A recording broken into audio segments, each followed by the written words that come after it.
Our first guest this afternoon is Chris Epling, who is an artist who's been working the last several years with some of our students in some really exciting projects. So Chris, welcome to our program, and tell us what you're doing now. Well, thank you, Ron. I appreciate that a whole lot. I really do. KVEC is doing some outstanding stuff with students concerning visual arts and creative writing. And it's an initiative that I was fortunate enough to get involved with through the book publishing aspect. But this year we decided to go in a different angle. What we wanted to do is provide through the Holler a course that students, teachers can go in any classroom around the world and access this and take their students through that process of starting with an idea to having that idea to represent visually. So whether it's sequential art, meaning pages in a book or panels in a comic, or if it's a standalone piece of work, a piece of art. And I'm working on the graphic arts portion of this course, and then Bruce Parsons is heading the video production or film portion. So there's two courses on the Holler. Okay. And before we fully more develop that, how many students have books published that we've been able to do through KVEC because of your work? Well, the first year it was 10. Okay. And the second year it was 20. And then the third year we did 20 more. So we're looking right around reaching 50 students. Out of the 50 students that are published through Dragonfly Publishing, we've had probably about 20%, which is what we kind of thought would happen, that went on and are actually continuing to produce books and sell them online. It's amazing. Godfrey County and Breathitt County, and there's tons of students that are just going on and working. And I know the one young man from Breathitt County, first person I interviewed, he had a book on Noah's Ark, and then I think he's done more books. He has. I just found out today, it's amazing, through Donna Combs, that Ted Hudson went on to create even more books and have them published that I wasn't even, he's writing like crazy. And the cool thing is that Ted won the National Yes I Can Award. And now we have Jessica Keffer from Breathitt County, who won the state, Kentucky just recently, the state's Yes I Can Award. Now she's eligible to go on to be eligible for the national.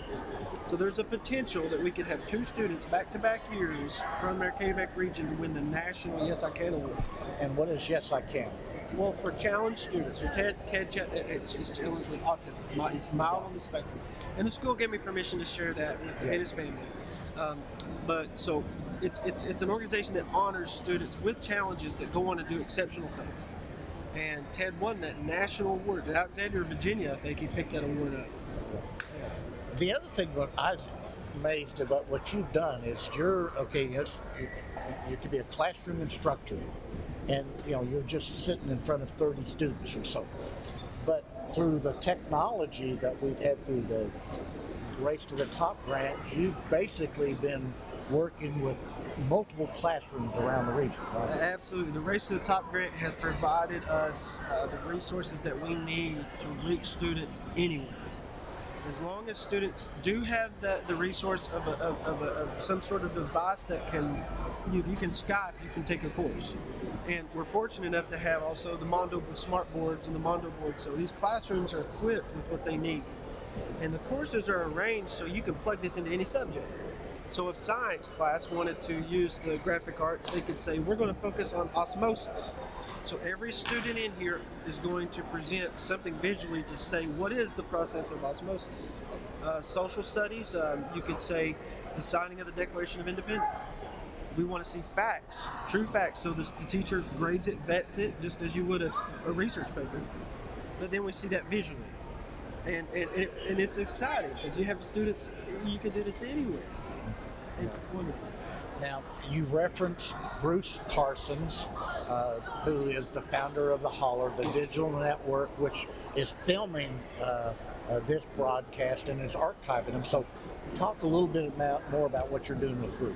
Well, Bruce is he's a friend, but also more than that, I got to know him through his amazing contributions to KVEC with the Holler. The infrastructure that he has built has provided, multiple counties with the access to use the Holler in any way they want. So you can create a Holler of your own, and then you have a hub distribute information, gather information. So that gave us an ability with this new course, is that we get teacher feedback. So teachers blog through the holler and show visuals, images, pictures of the process. We want to document the process. That process is important, but we don't say that we have all the answers. So we want teachers to come with us and say, well, we like this aspect of it, but it could be better if we did this. So then we take that, make the changes if they're necessary, if they're appropriate, and do work, and it develops over time. It's wonderful. Bruce has provided that way to do that. Do you have any idea about how many students that you've worked with in your overall since you've been with us? Well, I've been to every county in the Quebec region, and multiple times. Oh my goodness, I would say the upwards of 300, 400 altogether with the students that I've talked to. Now we found you because you have your own company. Yes, sir. And it's what, Epling illustrations.com. Yes, sir.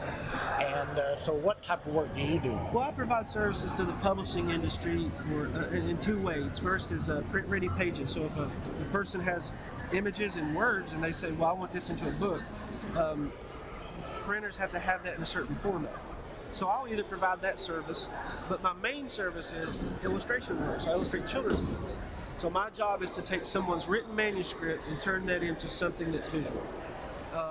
This is something that I share with students, that if they're interested in this, they can do what I'm doing. You do not have to work for Amulet Books or Penguin or Random House. There's regional publishers that thousands of books are published every year, and they're in need of illustrators. So if you can work as an independent contractor, and it's a small business. So students interested in this in high school, I say, if you really are interested in doing illustration, my suggestion, you don't have to take it, major in art and minor in business. So that you understand how a business works, what's an invoice, what's profit, gain, loss, margins, all those terms. But then you also, you're focused on what you're providing, your service, which is art.